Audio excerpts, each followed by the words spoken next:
เราตั้งจักห้องไม่เท่าห้องบนเสาเราสมองเราบันสาบใดเนี่ยเรากะห้องอยู่บนเสานะกินกาแฟคนที่เลี้ยงผู้เฒ่าใดอยู่กับผู้เฒ่าใดนี่ต้องมีความเมตตาอารีเนาะแล้วก็ให้อภัยพรสั้นพรยาวบางเทื่อกะ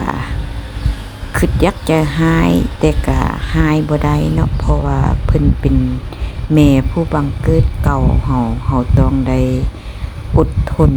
เกี่ยวกับเรื่องการดูแลเมื่อคืน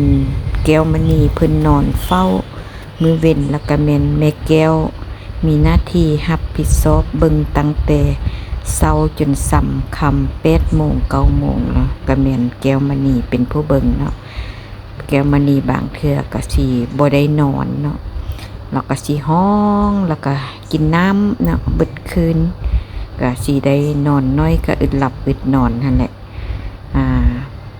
ก็เบิ่งพ่อเบิ่งแม่ก็จังซี่แหละต้องมีเวลาแท้ๆเนาะจังเบิ่งได้ผู้ใดบ่มีเวลาก็สิเฮ็ดบ่ได้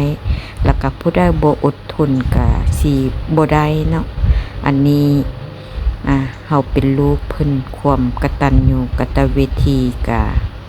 เฮาก็เฮ็ดได้แบบนี้แหละเนาะพระในบ้านเด้เฮาก็เฮ็ดดีที่สุดนั่นแหละคนเฮาบางเทื่อมันก็เมื่อยเนาะก็ต้องได้ต่อสู้อดทนผู้ใดที่ว่าบ่ได้งมผู้เฒ่าก็สิบ่ฮู้จักเนาะว่ามันเป็นแบบใดหั่นน่ะอันนี้เฮาผู้ได้งมแล้วก็คือหินสิแหละ ปะบ่ได้วางบ่ได้เนาะก็คือแม่แก้วได้งมกับพ่อเทิงคือกันพ่อเทิงแม่แก้วก็งมเบิ่งลาวแล้วเป็นเบาหวานมาแต่อายุ40เนาะอายุ62 ปีแล้วจังตายเพราะว่า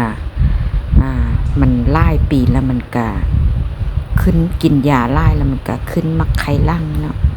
ขึ้นไขลังแล้วมันก็ได้ฟอกเลือดได้เปลี่ยนมักไขลังสุดท้ายก็เป็นมียังติดในกระแสเลือดเนาะเงินเท่าได้มาก็ไปปัวกันเบิดไม่แก้วตะกี้ก็บ่เป็นคนนั่นแหละไปหน้าบ่เป็นตานั่นแหละเบิ่งแต่พัว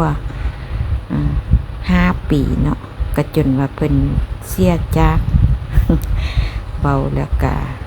อันนี้ทวงคืนความลังเนาะ6 ปีเป็นปีที่7นะเพิ่นจากไปอันนี้ตุ้งติงเนาะเพิ่นเห็นแม่แก้วมักกินขนมปังอบเนยเพิ่นก็เลยว่าเฮียนในYouTube หรือว่าถามกับ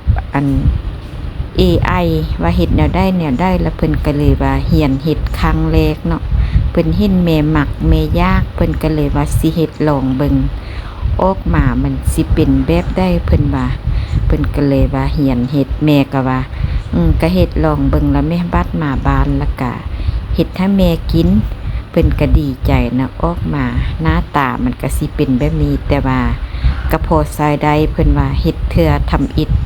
มันก็สิบ่กบสูตรก็สิบ่ถึกสูตรปั่นได้พวกเพิ่นกินก็ยกปูให้เนาะ